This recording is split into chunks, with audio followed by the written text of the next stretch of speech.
সবাইকে শুভেচ্ছা জানিয়ে আজকের অনলাইন ক্লাস শুরু করছি। আমি মোহাম্মদ আব্দুল আলিম বিশ্বাস, প্রভাষক ইমাম Ghazali girls school college Pabna. তোমাদের ধারাবাহিক অনলাইন ক্লাসের আজকের যে ক্লাসটা আমি শুরু করব সেটা হচ্ছে নিউটনিয়ান বলবিদ্যা থেকে, অর্থাৎ একাদশ এবং দ্বাদশ শ্রেণীর প্রথম পত্র পদার্থবিজ্ঞান প্রথম পত্রের নিউটনিয়ান বলবিদ্যা থেকে আজকের ক্লাস নিব। আর নিউটনের বলবিদ্যার বিগত দিনে আমি যে ক্লাসটি নিয়েছি, বল সম্পর্কিত যে ধারণাগুলো দিয়েছিলাম, নিশ্চয়ই তোমরা এই বল সম্পর্কে অধ্যয়ন করেছো। আজকে যে জিনিসটা আমরা তোমাদের করাবো সেটা হচ্ছে নিউটনিয়ান বলবিদ্যা থেকে নিউটনের গতিসূত্র, অর্থাৎ আজকে আমরা যে আলোচনাগুলো করতে যাচ্ছি সে নিউটন গতিসূত্র সম্পর্কিত তথ্যাবলী। আমাদের বিজ্ঞানী নিউটন ভর এবং গতির সাথে সম্পর্ক স্থাপনের জন্য 1686 সালে প্রকাশিত ফিলোসফিয়া ন্যাচারালিস প্রিন্সিপিয়া ম্যাথমেটিকা নামক গ্রন্থে প্রথম গতিসূত্র সম্পর্কীয় 3টি সূত্র প্রকাশ করেন। এই 3টি সূত্রকেই বলা হচ্ছে নিউটনের গতিসূত্র। তোমরা ইতিমধ্যেই বিগত ক্লাস 10-এ তোমরা এই নিউটন গতিসূত্র সম্পর্কে জেনে আসছো। তারপরেও আমি কিছু আলোচনা করব। তারপরে এই সূত্র সম্পর্কিত যে গাণিতিক বিশ্লেষণগুলো আছে সেই গাণিতিক বিশ্লেষণগুলো আমি একে একে করাবো ইনশাআল্লাহ। আশা করছি তোমরা সাথেই থাকবে। আজকের আমরা যে গতিসূত্র সম্পর্কে আলোচনা করতে গিয়ে গতির প্রথম সূত্র বর্ণনা জানি যে কোনো বস্তুর উপর বাহ্যিক বল প্রয়োগ করা না হলে স্থির বস্তু চিরকাল স্থির থাকবে, গতিশীল বস্তু চিরকাল গতিতেই থাকবে। এখানে দুটো খেয়াল করা যে এখানে দুটো অংশ আছে। প্রথমে হচ্ছে স্থির বস্তু চিরকাল স্থির থাকবে, গতিশীল বস্তু চিরকাল গতিতেই থাকবে। এখানে বিষয়টা হচ্ছে যে স্থির বস্তু স্থির থাকার একটা প্রবণতা, সেটা হচ্ছে স্থির জড়তা, আর গতিশীল বস্তু গতিতে থাকার প্রবণতা একটা গতি জড়তা। তাহলে এখান থেকে আমরা একটা বিষয় জানলাম যে জড়তাটা স্থির বস্তু স্থির থাকা এবং গতিশীল বস্তুর গতিশীল থাকার প্রবণতাটাই হচ্ছে জড়তা। আর স্থির জড়তাটা কি? স্থির বস্তু স্থির থাকার প্রবণতাকে বলা হচ্ছে স্থির জড়তা, আর গতিশীল বস্তু গতিতে থাকার প্রবণতাটা হচ্ছে গতি জড়তা। তাহলে আমরা এই নিউটনের প্রথম সূত্রকে আমরা কিন্তু জড়তার সূত্র বলতে পারি। এ হচ্ছে নিউটনের গতি বিষয়ক প্রথম সূত্র সম্পর্কিত ধারণা। আর এবার হচ্ছে আমরা নিউটনের দ্বিতীয় সূত্র। নিউটনের দ্বিতীয় সূত্র বলা হচ্ছে কি, বস্তুর ভরবেগের পরিবর্তনের হার উহার উপর প্রযুক্ত বলের সমানুপাতিক, এবং বল যেদিকে ক্রিয়া করে বস্তুর ভরবেগের পরিবর্তনটা সেই দিকে হয়। তোমরা জানো এই নিউটনের গতির দ্বিতীয় সূত্র থেকে আমরা একটা গাণিতিক বিশ্লেষণ পাই, সেটা হচ্ছে F সমান ma। F সমান ma, এই বিষয়টা নিয়ে আমি একটু আলোচনা করবো এখন। তোমরা অবশ্যই ভালোভাবে দেখবে। তো এটা আলোচনা করতে গেলে প্রথমে আমরা একটা কি করতে পারি, m ভর বিশিষ্ট একটা বস্তু কল্পনা করতে পারি যে এর উপরে কি v মানের একটা বেগ প্রাপ্ত হয়েছে, বেগ প্রয়োগ করা হয়েছে। v মানের বেগ, এবারে বল প্রয়োগ করার ফলে v বেগে এটা গতিশীল। এই অবস্থা থেকে আমরা কি পাই, এখানে একটা ভরবেগের সংরক্ষণশীল সূত্র, ভরবেগের সূত্র থেকে আমরা পাই হচ্ছে ভরবেগকে আমরা p দ্বারা প্রকাশ করি, p সমান পাই হচ্ছে mv। এটা ভরবেগের সূত্র। ভরবেগের সূত্র থেকে, ভরবেগের সংজ্ঞা থেকে আমরা এটা পাই এই p সমান mv। এই এখন আমরা কি বললাম, বস্তুর ভরবেগের পরিবর্তনের হার উহার উপর প্রযুক্ত বলের সমানুপাতিক। তাহলে আমরা এখান থেকে নিউটনের দ্বিতীয় সূত্র থেকে কি পাই, দ্বিতীয় সূত্র থেকে dp বাই ভরবেগের পরিবর্তনের হার, এটা হচ্ছে ভরবেগের পরিবর্তন হার। তাহলে ভরবেগের পরিবর্তন হার কত হলো, dp বাই dt। এখানে আমরা লক্ষণীয় যে আমরা p এর মানটা কিন্তু অলরেডি পেয়েছি। এই p এর মানটা আমরা এখানে বসিয়ে দেখব এর মানটা কত আসে। এখন আমরা পেলাম কি dp বাই dt, অর্থাৎ d by dt into p, এই তো। তার মানে d by dt into mv। এখানে আমরা ভেক্টর চিহ্ন ব্যবহার করছি কারণ এগুলো হচ্ছে ভেক্টর রাশি। এটা পেলাম হচ্ছে আমরা ভরবেগের পরিবর্তন হার। এটাকে যদি আমরা একটু মোটিভেশন করি, তাহলে গুণ করে দিই, তাহলে কি হচ্ছে এখানে 2 করে যাই আমরা। তাহলে এখানে হচ্ছে অর্থাৎ এখানে হচ্ছে সমান m, আগে লিখি, mটা আগে আসবে, m ধ্রুব সংখ্যা dv বাই আসলে dt। এটা পেলাম, ওকে। আমরা এর আগে বেগের সংজ্ঞা থেকে কি পেয়েছি, আমরা ত্বরণের সংজ্ঞা থেকে পেয়েছি যে dv বাই dt, এটা হচ্ছে কি ত্বরণের সংজ্ঞা। তার মানে কি পেলাম সমান সমান আসলে পেলাম এম এ। কি পেলাম? M A. অর্থাৎ আমরা এটা পেলাম ভরবেগের পরিবর্তনের হার, কিন্তু আমরা এটা পেয়ে গেলাম। আমরা কি পেলাম? ভরবেগের পরিবর্তনের হার প্রদত্ত বলের সমানুপাতিক।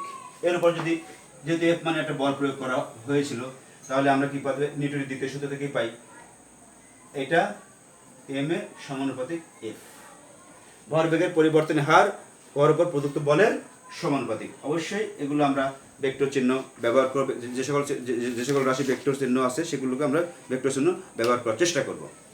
তাহলে এখানে বা এম এ সমান সমান কে ইন্টু এফ, অর্থাৎ কে একটা সমানুপাতিক ধ্রুবক। আর এই কে এর মানটা হচ্ছে একক বলের উপর নির্ভর করে। একক বলটা কি? একক ভর বিশিষ্ট কোনো বস্তুর উপরে যে মানের বল প্রয়োগ করলে একক ত্বরণ সৃষ্টি হয় তাকে বলা হচ্ছে একক বল। সেই থেকে আমরা এম এর মান পাই 1, তারপরে এফ এর মান পেলাম 1।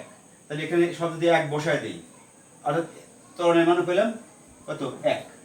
তাহলে এই মানগুলো যদি আমরা এখানে এই 2 নম্বর সমীকরণে বেশে বসায় দিই, তাহলে কি পাই আমরা? দেখো, তাহলে পাচ্ছি হচ্ছে আমরা এই 1 নম্বর সমীকরণে এম এ সমান সমান কে এর মান এর মান বসায় দিই একবারে। 1 × 1 সমান সমান কে × 1, তার মানে কে সমান সমান পেলাম 1। তাহলে কে এর মানটা এখন আমরা বসাবো কোথায়? 2 নম্বর সমীকরণে। 2 নম্বর সমীকরণে কে এর মান বসালে আমরা যে সমীকরণটা পাই সেটা হচ্ছে এম এ সমান সমান 1 × এফ, অর্থাৎ এফ সমান এম এ। আমরা যে সমীকরণটা পেলাম এফ সমান এম এ, এটা কিন্তু আমাদের একটা অত্যন্ত গুরুত্বপূর্ণ একটা সমীকরণ। আমরা এখান থেকে এই মানগুলো আমরা যদি বের করতে যাই তাহলে আমাদের এই মানগুলো পেয়ে যাই। আর এফ এর মানটা পেয়ে গেলাম কে সমান সমান এফ সমান সমান এম এ। তাহলে এই যে আমরা পেলাম, এটা কোথা থেকে পেলাম? নিউটনের দ্বিতীয় সূত্র থেকে কিন্তু আমরা পেয়ে গেলাম। নিউটনের দ্বিতীয় সূত্র থেকে আমরা পেয়ে গেলাম এফ সমান সমান এম এ। এবারে আসি আমরা নিউটনের তৃতীয় সূত্র। নিউটনের তৃতীয় সূত্র কি বলা আছে? প্রত্যেক ক্রিয়ারই একটি সমান এবং বিপরীত প্রতিক্রিয়া আছে। তুমি যদি মনে করো একটা বস্তুর উপরে তুমি যদি এখান থেকে একটা বল ক্রিয়া করো, আর একটা বস্তু যদি এই দিক থেকে প্রতিক্রিয়া বল তৈরি করে F2 ধরো, তাহলে অবশ্যই সূত্রানুসারে কি পাবো আমরা? F1 সমান সমান F2। অর্থাৎ এখানে একটা মাইনাস চিহ্ন ব্যবহার করতে এটা প্রতিক্রিয়া বল, তাহলে এখানে একটা আমরা মাইনাস চিহ্ন ব্যবহার করব। তাহলে এখান থেকে আমরা জানলাম যে প্রত্যেক ক্রিয়ারই একটি সমান এবং বিপরীত প্রতিক্রিয়া আছে, আর তার গাণিতিক রূপ হচ্ছে F1 সমান সমান F2। অর্থাৎ একটা বস্তু ক্রিয়া করছে আর একটা বস্তু প্রতিক্রিয়া করছে, এবং এই বলের মানটা কিন্তু সমান। তো এভাবে আমরা নিউটনের তৃতীয় সূত্র সম্পর্কেও জানলাম। তো সুপ্রিয় শিক্ষার্থী বন্ধুরা, তোমরা নিউটনের গতির তৃতীয় সূত্রে একটা উদাহরণ আছে বন্দুকের গুলি ছোড়া। এই বন্দুকের গুলি ছোড়া সম্পর্কে আমি একটু আলোচনা করতে চাই। সেটা হচ্ছে যে বন্দুক হতে গুলি ছোড়ার সময় শিকারী পেছনের দিকে কিন্তু ধাক্কা অনুভব করে, আর গুলি ছোড়ার পূর্বে বন্দুক ও গুলির বেগ শূন্য হয়, ফলে তাদের মিলিত ভরবেগও শূন্য হয়। কিন্তু গুলি বের হয়ে যাবার সময় তা ভরবেগ প্রাপ্ত হয়ে যায়। আর নিউটনের গতির তৃতীয় সূত্র অনুসারে বন্দুকটিও গুলির সমান এবং বিপরীতমুখী ভরবেগ প্রাপ্ত হয়। তাহলে আমরা এখানে অর্থাৎ বন্দুকটির সমান ভরবেগ পেছনের দিকে পিছিয়ে আসে। তাহলে আমরা একটু হিসাব করে দেখি বন্দুকের। এই হিসাব থেকে আমরা বন্দুকের পশ্চাৎ বেগটাও বের করতে পারি। তাই বন্দুকের পশ্চাৎ বেগ বের করতে গেলে পরে আমরা কি করতে পারি? আমরা ধরে নিতে পারি বন্দুকের ভর ধরে নিলাম হচ্ছে বড় হাতের এম, তার গুলির ভর ধরে নিলাম ছোট হাতের এম, বন্দুকের বেগ ধরে নিলাম বড় হাতের ভি, আর গুলির বেগ ধরে নিলাম ছোট হাতের ভি। এই যেগুলো ধরে নিলাম আমরা, তাহলে আমরা গুলির ভরবেগ কত হয়? তাহলে গুলির ভরবেগটা, বন্দুকের ভরবেগটা আমরা বের করে নেই। গুলির ভরবেগ ধরো P1 সমান সমান mv ছোট হাতের ভি। বন্দুকের ভরবেগ P2 সমান এম বড় হাতের ভি, এটা বড় হাতের ভি দাও, বড় হাতের এম বড় হাতের ভি, এম এই ভি। আমরা এর আগে তোমাদের বলে দিয়েছি যে গুলি ছোড়ার আগের ভরবেগ কত? 0। তাহলে গুলি ছোড়ার আগের ভরবেগ যদি 0 হয় আমাদের আর ভরবেগের নিত্যতা সূত্রের সাথে আমরা কি পাই? গুলি ছোড়ার আগের ভরবেগ এখানে লিখে দিতে পারি আমরা, গুলি ছোড়ার আগের ভরবেগ সমান 0। তাহলে ভরবেগের নিত্যতা সূত্র অনুসারে আমরা জানি, কি জানি? ক্রিয়া এবং প্রতিক্রিয়া বল ছাড়া অন্য কোনো বল প্রযুক্ত না হলে বস্তুর ভরবেগের পরিবর্তন হয় না, তাই না? তাহলে আমাদের আগের ভরবেগটা যেহেতু কত, p1 প্লাস p2, আর পরের ভরবেগ তো 0, মানে আদি ভরবেগ তো 0, সেজন্য আমরা বস্তুর পরের ভরবেগটা নিলাম। তাহলে হয়তো p1 এর মান কত? mv প্লাস বড় হাতের m বড় হাতের v সমান 0। আমরা বড় হাতের ভিটা বের করব, বা m বড় হাতের v সমান m ছোট হাতের v, এখানে মাইনাস দুই পাশে গেল, সুতরাং v সমান মাইনাস mv ডিভাইডেড বাই বড় হাতের m। আমরা পেয়ে গেলাম বন্দুকের পশ্চাৎবেগ। তাহলে এভাবে আমরা এই যে m বাই v, এটা তোমাদের থেকে আমরা এভাবে বন্দুকের পশ্চাৎবেগটা বের করতে পারি। তো নিউটনের গতির যে তৃতীয় সূত্র আছে তোমাদের বইতে, রকেটের গতি সম্পর্কিত, অর্থাৎ রকেটের উপর ক্রিয়াশীল বল ও ত্বরণের মান বের করার বিষয়গুলো আছে। তারপর নিউটনের গতির আরও যে বিষয়গুলো আছে সেটা হচ্ছে তোমার হচ্ছে ঘোড়ার গাড়ি টানা, তারপরে তোমার হচ্ছে গুণ টানা, এই যে এইসবের বিষয়গুলো আছে, এই বিষয়গুলো অর্থাৎ নৌকার গুণ টানা, তারপরে হচ্ছে ঘোড়ার গাড়ি টানা, এগুলো তোমরা একটু দেখে নিবা নিউটনের, তাহলে তোমরা নিউটনের তৃতীয় সূত্র সম্পর্কিত আরও বিস্তর জ্ঞান লাভ করবে। তো আজকে আমাদের যে নিউটনের গতিসূত্রটা আমরা আলোচনা করলাম, এই নিউটনের গতিসূত্র কিছু সীমাবদ্ধতা আছে। সীমাবদ্ধতা হচ্ছে যে আমাদের চিরায়ত পদার্থবিজ্ঞানে প্রধান দুটি শাখা, সেটা কি? আমাদের প্রধান দুটি শাখা হচ্ছে চিরায়ত বলবিজ্ঞান এবং নিউটনিয়ান বলবিজ্ঞান। আচ্ছা, এবং ম্যাক্সওয়েলের তড়িৎচুম্বকীয় তত্ত্ব, তরঙ্গ তত্ত্ব। আচ্ছা, নিউটনের গতি সূত্রাবলীর উপরই চিরায়ত বলবিজ্ঞান প্রতিষ্ঠিত।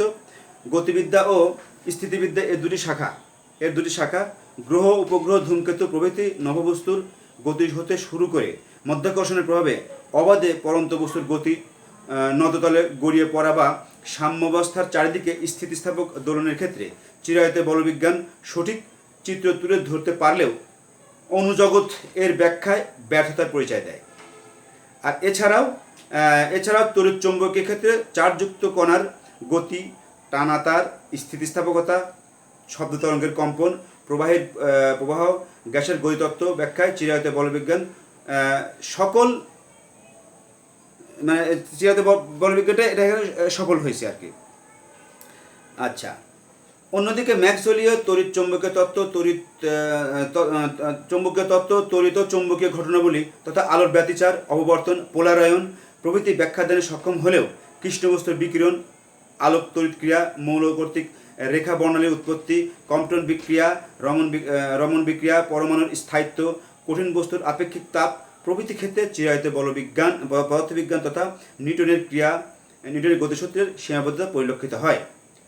এসব সীমাবদ্ধতার কারণেই 1900 থেকে 1925 সাল পর্যন্ত বিভিন্ন পর্যায়ে কোয়ান্টাম বলবিদ্যার আবির্ভাব ঘটে। চিরায়ত পদার্থবিজ্ঞানের সীমাবদ্ধতার কারণে যে সকল ঘটনা ব্যাখ্যায় অসমর্থ কোয়ান্টাম বলবিদ্যার সাহায্যে তা ব্যাখ্যা করা যায়। তাহলে এগুলো আসলে নিউটনের গতি বিষয়ক সীমাবদ্ধতা। তো আজকে আমি এই সময়ের মধ্যে যতটুকু তোমাদের গতি বিষয়ক বিষয়গুলো আমি তোমাদেরকে ব্যাখ্যা দিলাম, তোমরা তোমাদের পাঠ্য বইগুলো দেখে আরও বিস্তার জ্ঞান লাভ করবে এই আশাবাদ ব্যক্ত করে, আর তোমরা নিয়মিত এই ক্লাসগুলোতে অংশগ্রহণ করবে। তোমাদেরকে এতক্ষণ যাবৎ আমার ক্লাসে অংশগ্রহণ করার জন্য ধন্যবাদ জানিয়ে আজকের ক্লাস এখানে শেষ করছি। আল্লাহ হাফেজ।